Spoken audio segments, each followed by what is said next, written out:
Thank you, and it's my privilege to talk on this subject. I'm sorry that some of the PowerPoint screens, the words are going to be somewhat small. I tried to condense them, but probably needed more time to work on that. Why did we have a Royal Commission on Abuse of Care? It's clear that actually we copied Australia. I think that's pretty evident. The Australian report, however, was in somewhat different circumstances because it goes back to an explosion of anger towards Peter Hollingworth when he was Governor-General of Australia, having been Archbishop, and the strong feeling that he was implicated in breaches of care of some of the parishioners within his archdiocese. And the result was an inquiry and then a series of state inquiries which culminated in 2012 with a decision to have a Royal Commission on the subject in Australia.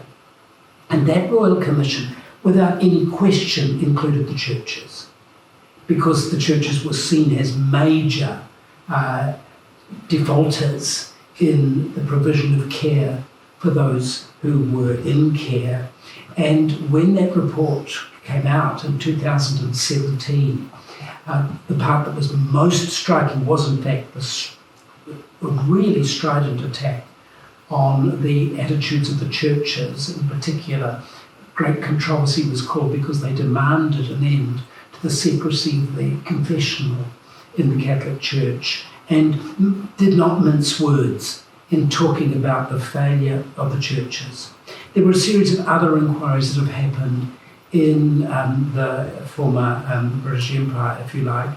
The inquiry into Indigenous people in Canada in 2018. The Republic of Ireland inquiry actually goes earlier because it's 2000, but then there was a subsequent Northern Ireland inquiry on abuse and care that was established in 2017. And a number of US states have also done inquiries. So the scene was set for rising concerns about whether this should happen in New Zealand. When the Commission was first recognised by the Labour government in 2018, however, it was simply an inquiry into those who were in the care of the state and were abused in the care of the state.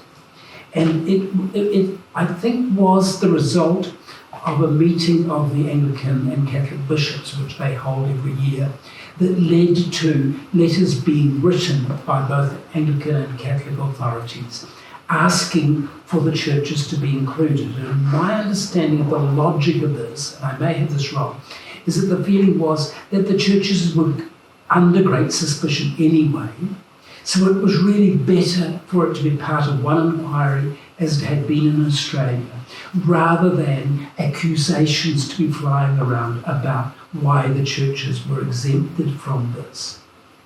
The first commissioner was Sir Nan Satayan, but he only lasted for 18 months when he stepped down. I think Sir Nan rather assumed it was going to be all completed in a couple of years. And it then became very, very clear as they got underway that the task was much, much bigger than was thought.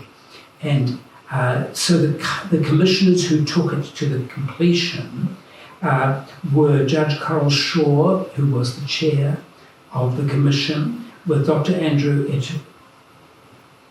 Irati, I think, yes, and Paul Gibson, QC, who were the commissioners. There was a significant staff, and they went back several times to the government to get additional resources and funding. There must have been quite a large staff. I never inquired just how many staff there were. I got involved when, in 2022, they had started out just by looking at Anglicans and Catholics, and then they realised, well, that's a rather odd view of the churches in New Zealand. And I think it does reflect on somewhat of the naivety of the commissioners, that they thought they would deal with this was the only ones with big problems. And so in 2022, they announced that they were going to widen the scope, and they named the denominations I've got there, including Presbyterians, Methodists, Salvation Army, Plymouth Brethren, which means exclusive brethren, Gloria Vale, and Jehovah's Witnesses. The last three were most discontented about their inclusion, and the Jehovah's Witnesses continue with legal action to try to suppress the report, but there is the report on them, which could not be included in the main report because it was sub judice right to the last moment. But they got around that by producing a separate report on Jehovah care within the Jehovah's Witnesses. I was called on and given a contract to do advisory work on the various churches and their structures of safeguarding or lack thereof, and in a series of aspects, all of which were named in the conditions under which the Commission was established. And I wrote a big report for them, which is available online. And then a smaller report when they asked me what has actually changed since because the period they were to cover is shorter than many of the other reports were, just 1950 to 1999. Many of the other reports went way back into the beginning of the century. Look, that'll change pretty quickly, don't worry. Then I was commissioned, that's fine, at the very last stage in April, when they were given an additional extension of 3 months, I was commissioned to read the report with a critical ear and present to them what I thought might need to be changed in the report. Now, all this is under the Official Secrets Act, so I can't tell you what went on in that, but I can tell you that there was very robust discussion that took place in concluding the final thing, and I personally take some credit for one thing that is not there, but since you don't know it, yes. They had, was very carefully conceived, survivor group, there was an advisory Māori group, there were reference groups. The faith reference group was Hilary Carr, Mike Savali, who's the principal of St Pat's Silver Street, and Wayne DeCoa. Yes. Quite interesting. Yes, that's right. So I don't know what, in fact, that faith advisory group did. We were unaware. I know the survivors group was very active and made a lot of presentations and is continuing to make presentations. And there's been a very, very strongly worded presentation, which I think is essentially Catholic survivors that lies behind it. And it certainly seems that many Catholic survivors think that the report let the Catholic Church off too lightly. Now, I've let you all look at a bit of the report. So the structure of the report is that initially there were separate reports issued on Maryland School and in Lake Alice, and their psychiatric hospital. There was an early report presented in 2021, which gave the sort of indication of what they were working towards, in particular what kind of remedies might be necessary, and addressing the issue of compensation. But the final report that was released to the Governor-General in July 2024, there are 9 parts to the report.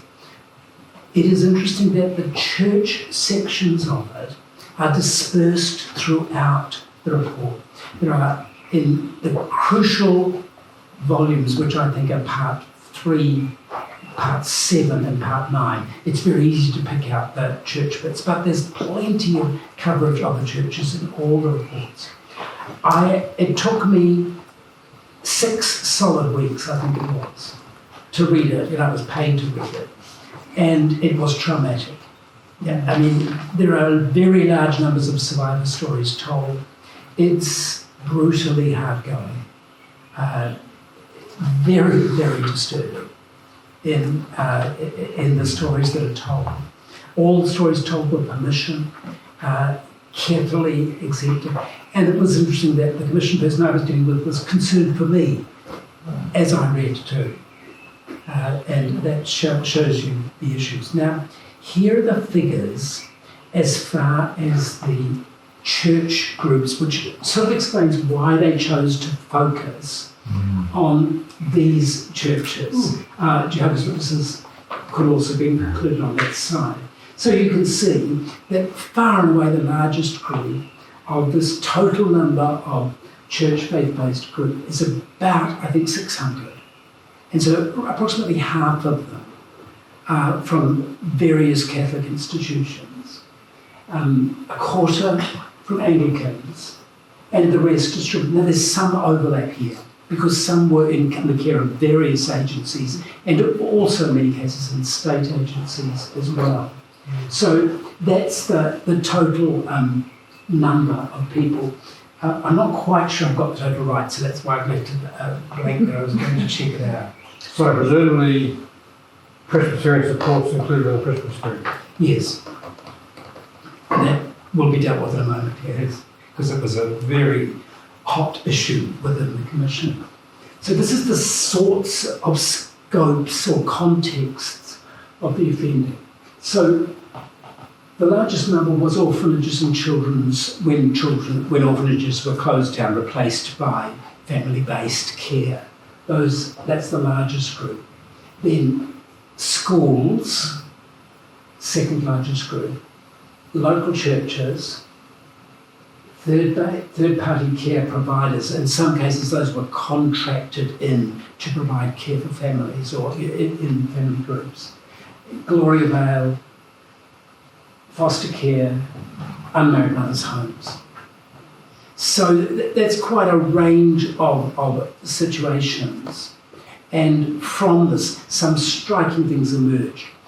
That Dilworth was subject to a separate inquiry, nothing to do with the Commission, but the Commission found that inquiry met its criteria, and so they didn't do a separate report on Dilworth, whereas they did commission separate reports on Jehovah's Witnesses, and some of the big concerns. The Kimberley Centre was a matter of concern. Boot camps. You've got to remember this is highly political, what we're looking at in some of this. The Hokio Beach School, which is a most disturbing story. I think it's probably the most horrific stories that in the whole report to me were from Hokio School. And the schools for the deaf are also focused on. So, and each of those parts are also come through in the way in which the report is structured. Now, the key issue that they seek to address, firstly, is why did the abuse happen? And I'm grateful that they tried to fathom why this should have happened. In a way, it's easy enough to account for in state institutions, because prior to the availability of social work training, really there was minimal training for those who were providing care in state orphanages, in state schools that had the care of children, and those innumerable boys' homes especially, which was such a terrible context for people. In New Zealand, remember, we do have a massive degree of state institutionalised care historically in this country. But it is very interesting that the churches who had been involved, which had been involved in what they called orphanages, or they weren't orphanages, because very, very few of the children in orphanages were in fact without living parents. They were committed to the institution basically because families couldn't manage the children, it would seem. And the state in the early 50s set up a system of paying 10 shillings a week to the providers to fund the care. And so much of the care done by the churches was done on behalf of the state or through state sanction that enabled that to take place. But did you notice that there was also the figures of those who were damaged when they were simply under the pastoral care of a local congregation? And youth groups were particularly named as a very serious area in which churches utterly failed to check out and make safe the young people who were attending youth groups, as they did in very large numbers in the period from the 60s through to the 90s.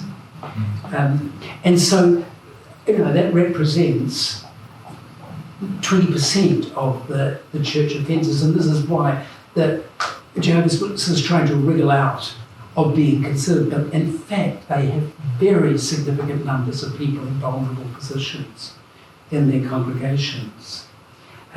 Now, one thing that has come through very strikingly in the report is they try to work out what level of institutional damage was done in the different decades. And to my surprise, they identified the post-institutional phase as the most dangerous period. That their argument was that at least in the big institutions there was some sort of structure and enough staff that the opportunities to be alone would have to have been created very specifically. Whereas when children were put under foster care and in family homes, in fact it was easy to conceal abuse, and that there were exceptionally high levels of abuse in the 1970s and 80s, beginning to be identified by the end of the 80s and then diminishing in the 1990s. That was very distant. In other words, this is very recent situation that we are looking at, and showing how problematic it is when you think you're producing a happier context, but in fact you're making kids much more vulnerable. In Part 9, there are a series of charges levelled against, quite formally, against each of the denominations. I'm going to simply take you through the Catholic, Anglican, Presbyterian and Methodist sections. I'll give you, this is the full wording of the accusations in each case. But if you want to look it up, just look up Part 9, or find it online, and you can see that it covers many other groups as well. So, they are very explicit. The harm that has taken place in Catholic educational institutions, that harm includes serious sexual harm and inappropriate physical punishment, inadequate steps taken in response to complaints of abuse and neglect, putting students at risk of harm by appointing abusers to the school without effective methods in place for protecting students, placing a heavy reliance on the opinion of psychiatrists in determining the ability of an abuser to rehabilitate and to continue working in certain areas of ministry, which resulted in abusers being transferred to other areas of ministry where reoffending occurred. Then back to the main headings. Being slow to act when sexual abuse was occurring, children being harmed in Catholic institutions where they should have been cared for and safe, harm caused to children because of mistakes made by the Church which could have and should have been avoided, not doing more to prevent the pain and suffering of all those who should have been kept safe in the Church's care, the following factors which caused abuse to occur or prevented its disclosure, prioritising forgiveness over safeguarding and accountability for those who perpetrated the abuse and the leadership at the time of knowledge of the abuse, creating a power imbalance between religious and clergy.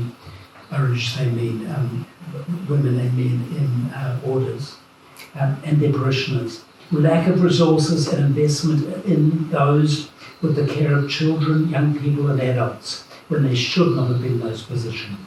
Lack of training for those in the care of children, young people, and care for the reputation of the Church, placing the Church above anything else. That's the Catholic accusation. All of this is documented throughout the book. This is just a summary. The Anglican Church. The failures within the Church of those who were in the Church were meant to protect and care for the people in their care. Abuse and neglect of the care of the Church, abuse and neglect that included sexual abuse, physical abuse, verbal abuse, and emotional abuse and neglect. perpetrating societal attitudes in its institution like corporal punishment, normalised bullying in schools, suppressing Māori and Pacific peoples' culture, failing to implement institutional monitoring, leaving the responsibility of management up to individual teachers, failing to implement an overarching church policy or process to guide the handling of complaints of abuse, including record keeping, leaving allegations and complaints of abuse to be handled by those who knew the alleged abusers well, with some unwilling to accept a fellow clergy member could be an abuser. Abuse that was ignored or covered up within the church, which failed to protect people in care and failed to hold abusers to account. Perpetrators of abuse who were protected by the sanctity of their role within Anglican institutions, failing to believe the survivors when they first came forward. Instead, survivors were often deemed untrustworthy or deceitful. Survivors having to live with the consequences of the trauma they suffered for decades.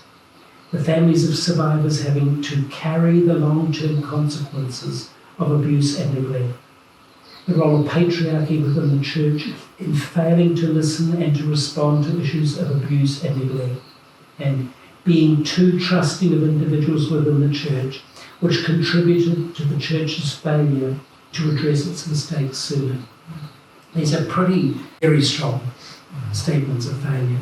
Charges against the Presbyterian Church, its reluctance to confront abuse, failing to remove people who possess risks to children, young people and adults in their care from unsupervised participation in the church, its reluctance to make binding rules, failing to recognise ministers, elders or leaders as people who could cause harm, its dynamic of protecting the congregation from outside interference, creating a risk of abuse and neglect, discounting complaints of abuse, failing to report complaints of abuse to proper church authorities or the New Zealand Police, allowing perpetrators to continue abusing, not supporting survivors to make complaints, making them feel isolated, discouraging them from taking complaints further and not believing them, removing perpetrators from one area but allowing them to continue in other areas without considering the risks, deliberately attempting to suppress reports of abuse at times, failing to apply its policy of zero tolerance of abuse of people in the case of the church consistently and thoroughly, failing to consistently uphold its code of ethics in relation to pastoral care, adopted in 1995, failing to consistently report breaches of its code of ethics. Additionally, Presbyterian Support Services Central was at fault for failing to properly record the ethnicities of Māori and Pacifica children in care of their poor home, failing to prioritise any understanding of how to better deliver care to disabled people.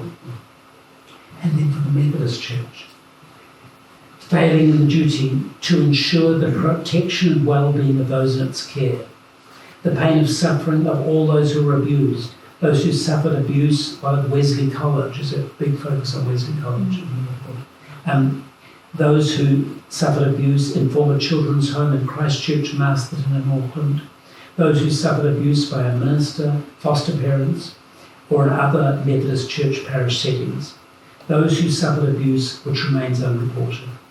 Abuse and neglect including sexual, physical, emotional, psychological abuse and neglect.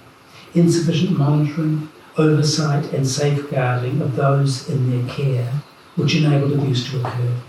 Failing to implement protection policies and procedures across all its church-based entities. Failing to implement mandatory NZ Police vetting. Failing to consistently implement key changes on all of church approach to ensure those providing care were adequately trained and resourced. Failing in addressing complaints, including not always accepting and acting appropriately on reports of abuse and complaints. Responding to complaints with a traditional legal approach that included requiring survivors to report their abuse to the police before conducting its own inquiries. Declining to progress claims in a way that meant survivors had to pursue legal claims in the courts.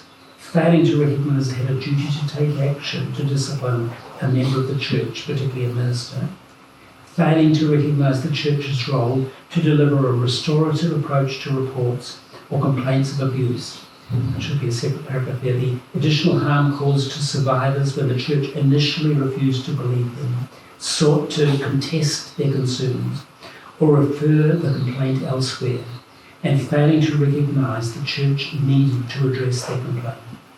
The trauma experienced as a result of abuse, which has had long-term impacts on the lives of survivors, their whānau and loved ones. Failing to have record-keeping policies related to reports or complaints of abuse and neglect.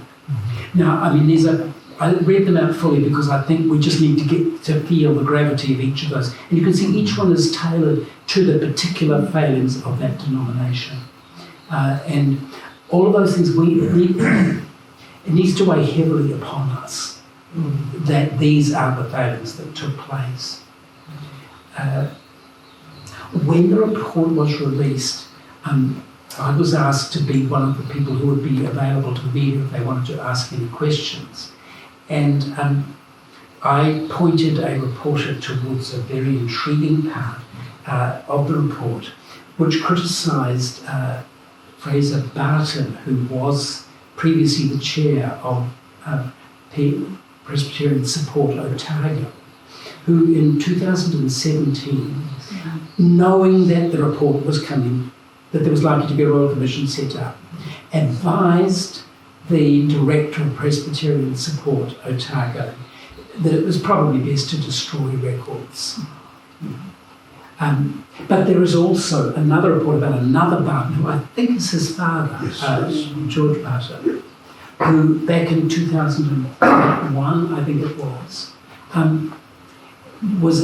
when there was beginning to be the early cases of people making complaints and seeking compensation.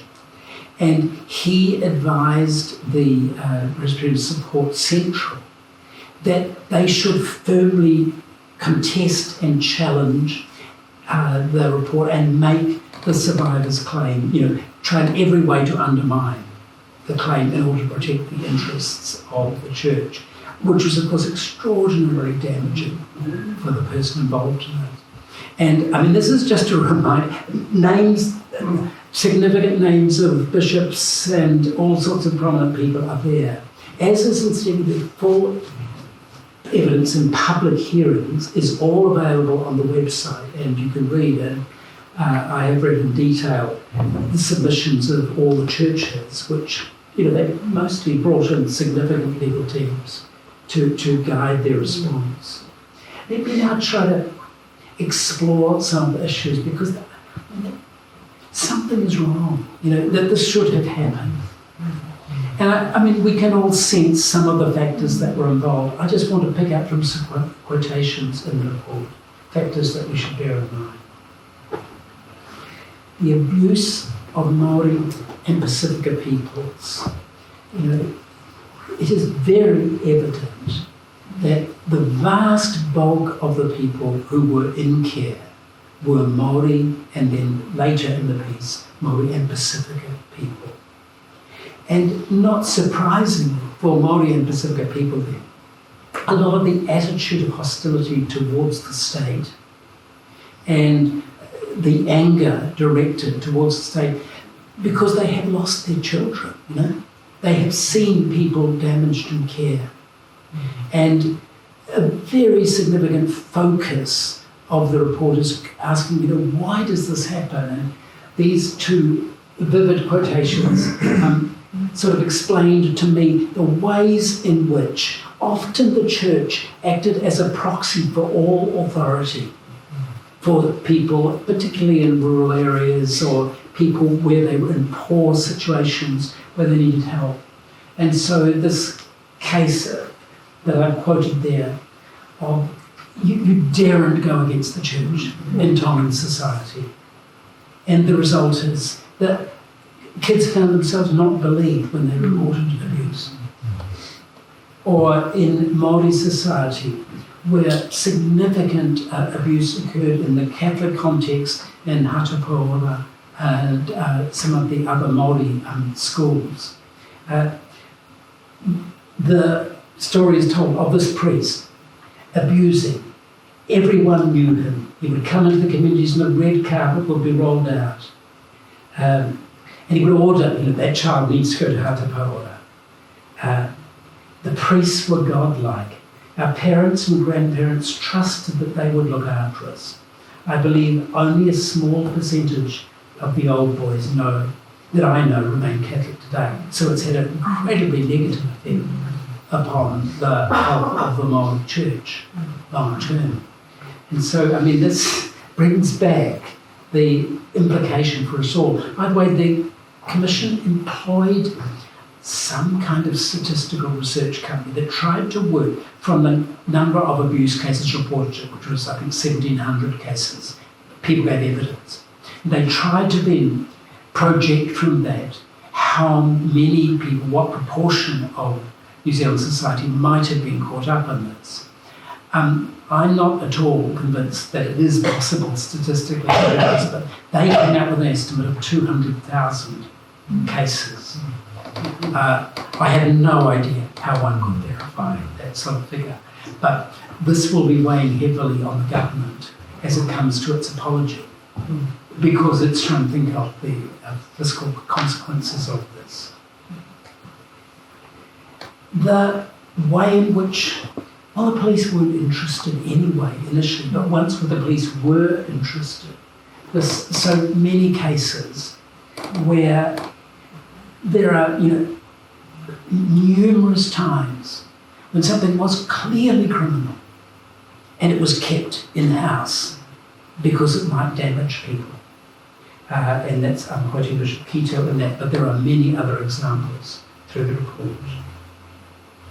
There's a very interesting, very significant analysis of the ways in which clergy are selected and trained. And if the churches genuinely take to heart this report, they will have to review their selection and training processes. There are strong criticisms of the Catholic Church where it almost entirely falls to the bishop, and of the Anglican Church where it's done diocese by diocese and often just too small and lacking in objective standards. Presbyterians and Methodists come off better in this context, in their processes used. Bishop Peter Carroll, who seemed to me to be a little naive in the way he spoke to the Commission, and got roasted by the Commission when they went for the jugular, as they could do, because they wanted to know if they were having a pre-prepared case that was packaged up for them. And he comes to be honest and says, look, we have no systematic training. We should have had this. There was a complacency. We basically thought we're good people, so we'll be all right. But we know that abusers got through that system. And, some of them were subsequently exposed. The notion that actually in this country, if we don't deal with this, the legacy of bitterness will remain as a poison in our society is clearly evident. I think I may have raised the quotation before, I possibly did. I am very intrigued that again and again the bitterness towards clergy comes across. It is really quite striking. The treatment of some of those nuns, I thought, well, these women are supposed to be close to God. And then I don't want a bar of God, and kind of turned my back on Catholicism, Christianity, any part of spirituality. And I would never refuse a priest. And Bishop Steve Lowe, the current Bishop of Auckland, acknowledging that really is a big issue in Pacifica communities where the priest, he said, if essentially you can get away with anything. And then a great deal on the mechanisms by which abusers gained the confidence of families and wormed their way into orphanages and boarding schools and were used in that. Here's a vivid description. He used to tell me what an evil boy I was. that he used to beat me and make me pray. He would say, "You're an evil child. The Lord hates you. You've made me feel bad. Now you have to make me feel better." He then made me perform oral sex on him on his wife's bed while she was out in the kitchen cooking. On 2 later occasions, the staff member said to me, "You're an evil child." He then raped me. And it's stories like that which are very traumatic that, through the report, very distressing. And once redress started to occur in the late 1990s, it was the amazing inconsistency of that which seemed to be done on because of the calculation of how do I buy silence from the person? What will we have to do to shut up the complaints? And this is the Anglican Trust for Women and Children that's been talked about here. And after 6 years, they threw 60,000 at me and told me to shut up. I was all about exposing them, but they just give me shut up money. And you can see in all of this that the Commission is in some ways baffled by church abuse, very disturbed, and comes to recognise in the course of their analysis that in some ways it's harder to shift church abuse than it is to shift state abuse, because the roots of it run so deeply into people's value systems, and that therefore this something, they've got to be exposed. And I certainly met within the Commission a very strong feeling that this behaviour was so disturbing that words should not be minced in addressing it. And as painful as it is for us to hear that, the Commission's view was that in some ways religious abuse was more prevalent within its communities than was secular abuse. And that's a most troubling revelation, really. There were lots of examples of inconsistencies. Presbyterian support, they found utterly confusing. Here was Presbyterian support, by name Presbyterian, and yet the General Assembly of the Presbyterian Church has no control. There's often clergy on the Presbyterian support boards, and yet they're not answerable to the General Assembly. And so that nothing, in a sense, could tame the organisation, and it's a series of separate organisations. And then in the Anglican Church, the fact that every diocese is a law unto itself and does whatever it wants to. Incidentally, it was very striking that I think Tara Tautari, the General Secretary of the Methodist Church, was probably the one who most impressed the commissioners, mostly because she was outspoken in criticising her own church and its failures, and freely admitted that racism lay behind some of the things. Now, we may feel as though it's an interesting thing whether we think she's exaggerating that, but it was actually a very bold and clear statement which lined up, and it didn't mean the Methodist Church got on very lighter in the final accusations. People, and that is obviously the key word. And it was very interesting for me looking at the structures that churches have sought to set up since 2000. And in most cases, they're still incomplete. You know, there's still great gaping holes. For example, lack of Anglican consistency is a big, big issue.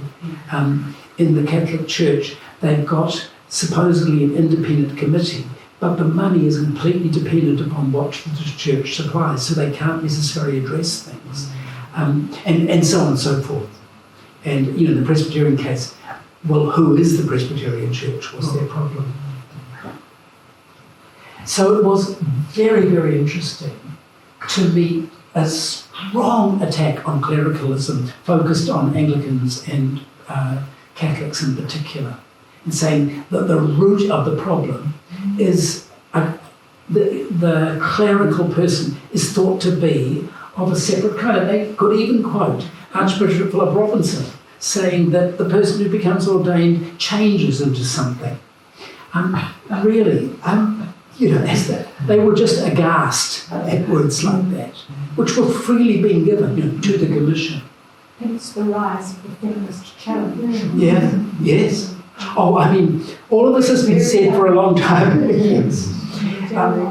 A bit that I have not heard a single word from the Catholic Church is the Commission names celibacy as a major reason why the Catholic figures are so much higher than everybody else's.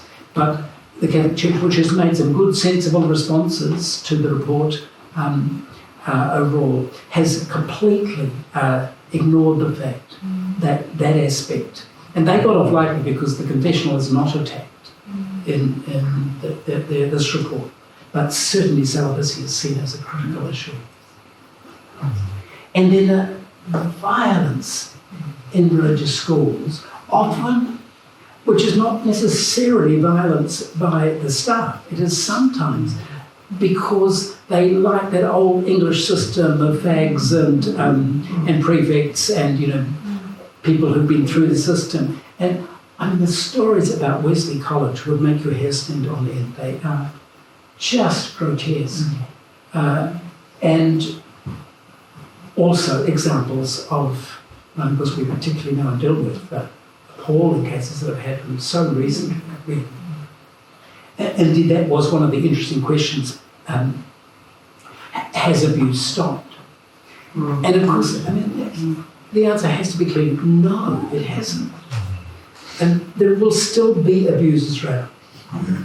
What we've got to have is structures in our church and faith-based bodies that ensure that it is identified quickly and reported and very, very firmly dealt with. And there's some massive issues before we get to that stage. But what not going to totally already prevent Oh, yes. prevent that one happening even in our own church. Yes, but especially acute in some like the Plymouth Brethren, Yes. where they very much strongly endorse corporal punishment and things like that, Yeah. even though they have been outlawed. There's a little bit about the Samoan slap, island respect hidings going on at Wesley College. Ian Faulkner had to front up to deal with these cases. So, much to consider. And above all, this moralistic air that comes through the churches that we are the guardians of morality. And as guardians of morality, we see it our right to enforce our viewpoints of morality. So you get these comments about the unmarried women's home, their home for unmarried mothers, and the justifications that were given in the many, many contexts, actually. Okay, now, the last two slides I want to talk about is, so what solutions are we likely to hear about on Tuesday? And how should the churches respond to that? So there was already a draft proposal done in the Hekura Ora report in 2021, and that has now been fleshed out in volume 9 of the report, and it provides an extremely detailed solution, some of which might be regarded as almost ludicrously detailed. I'm afraid that some members of the Commission set out a timetable for everything, worked out that the Pope was on his way to New Guinea and could make a little detour to New Zealand to make a formal apology, and other things like that. And nobody has, the timetable is lagging well behind the state's response is a month late, and etc., etc. And perhaps, I think, a bit of unrealism was operating, but perhaps they thought providing dates and requiring responses by them would more likely ensure something happened. I don't know. So the key aspect of the recommendations that I think we need to look at carefully. So there's a lot, there's 138 recommendations in the report, each with paragraphs discussing it. But the key recommendations involve, firstly, legal changes that have to take place. And it will be interesting to see whether, I get the feeling the Prime Minister made is just an apology and not followed through on what really needs to be done is the structure of what needs to follow. I have respect for Erica Stanford, who's the Minister in charge of coordinating the responses, and hopeful that we will get more out of it. But the history of governments responding to reports like this hasn't been great in other parts of the world.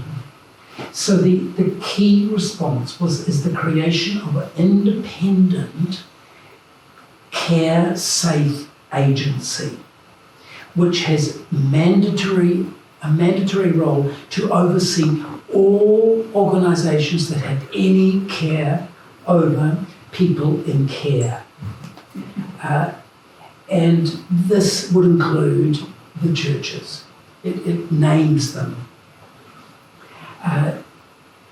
Alongside of it will sit the independent Tarawhanui agency, which is to sort out what is appropriate redress. Now, this was proposed back in 2021.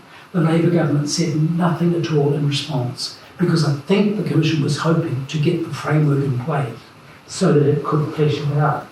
Now, with the change of government and with a very fiscally minded government, it makes you wonder what's going to happen. But the idea was that this would be an independent agency, and it could be, and they're a little bit unclear about this, that the churches might opt into this procedure. And the Presbyterian Church in its response has indicated an interest in opting into it. Nobody else has done so at this stage. But they also suggest that perhaps this should be enforced. I would be surprised if the government would be prepared to enforce it, because, and you see, if they don't, then the only way to get redress will be to go with the specific denominations through the court or some other safeguarding systems that many denominations have set up the beginnings of frameworks there. They were going to require professional registration of all staff and all agencies that dealt with children.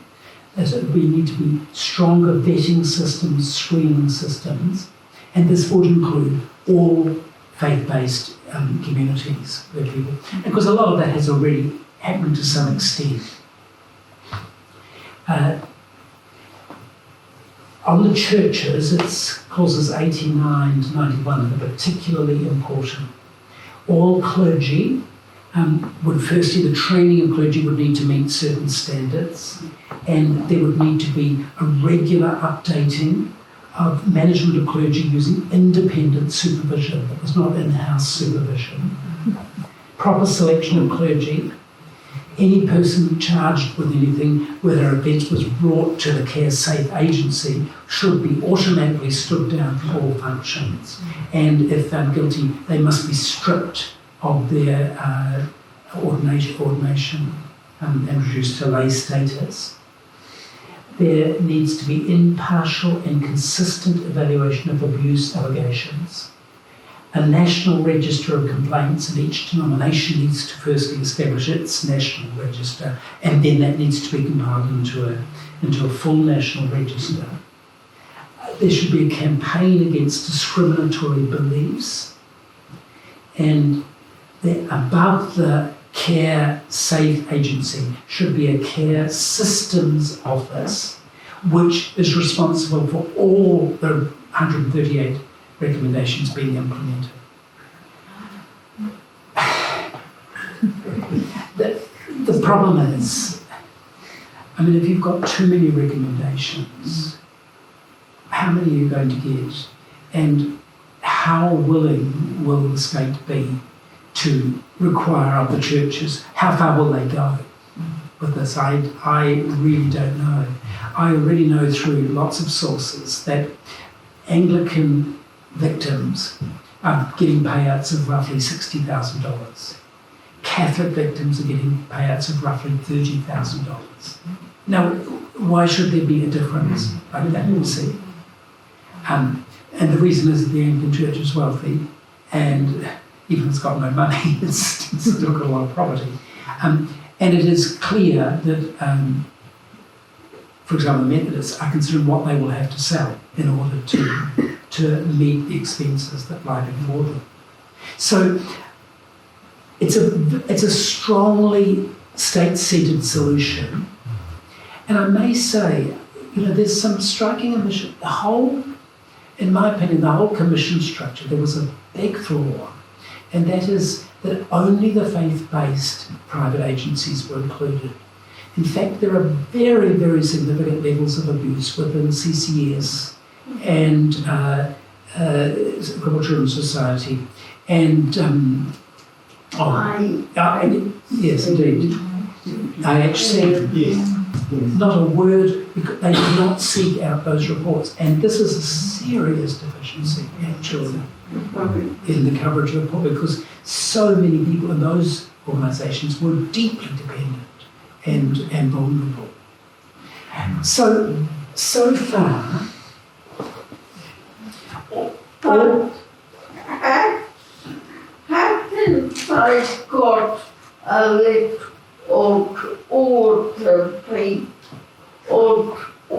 the institutions I want?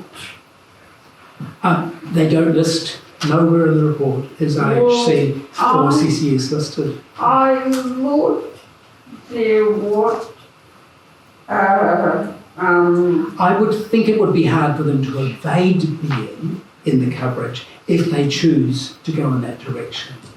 You see, what I'm thinking is the government will seek a cheaper solution. And of course the victims of that will remain the people who've been victims all along. Now, Anglicans, Methodists, Presbyterians and Catholics all made very, very clear apologies when they appeared in the public hearings in 2021. And they were quite detailed in acknowledging failures. And there's a good deal more, and it's interesting that the Commission felt that wasn't enough and felt there needed to be more substantial apologies. And so in the case of the Presbyterian Church, they've said that after they hear the state apology, there will be an apology released by the Presbyterian Church. And already there's been a letter distributed to all Presbyterian congregations from the moderator expressing and explaining the processes that will be followed. And there's been a similar letter from the General Secretary and President and Vice President of the Methodist Church. In true Anglican fashion, there's been bits and pieces of addressing of the issue from different bishops, but all have acknowledged it.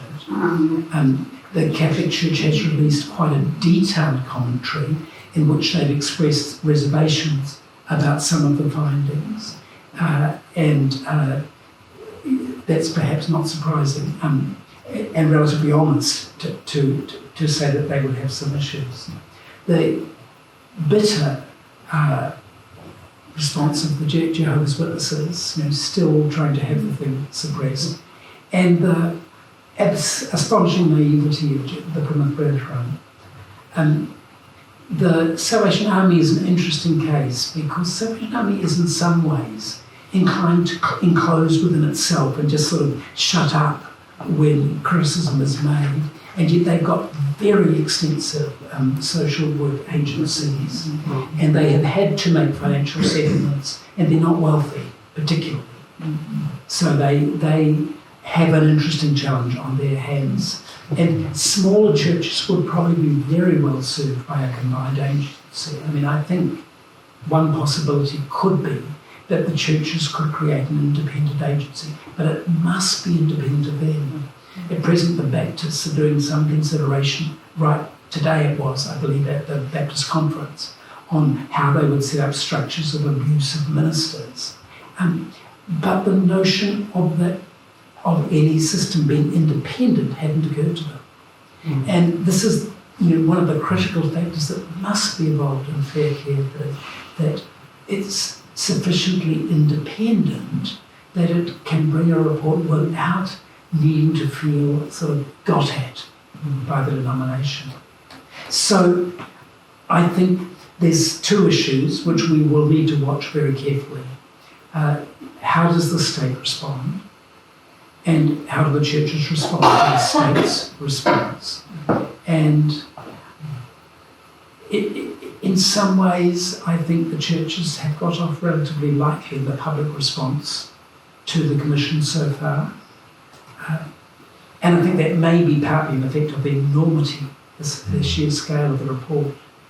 But it does make me wonder whether we're really going to see a deal with the issues which really must be dealt with if we are truly to be people of integrity, and surely we should want that. Thank you, Peter. We have some time now for any questions or comments.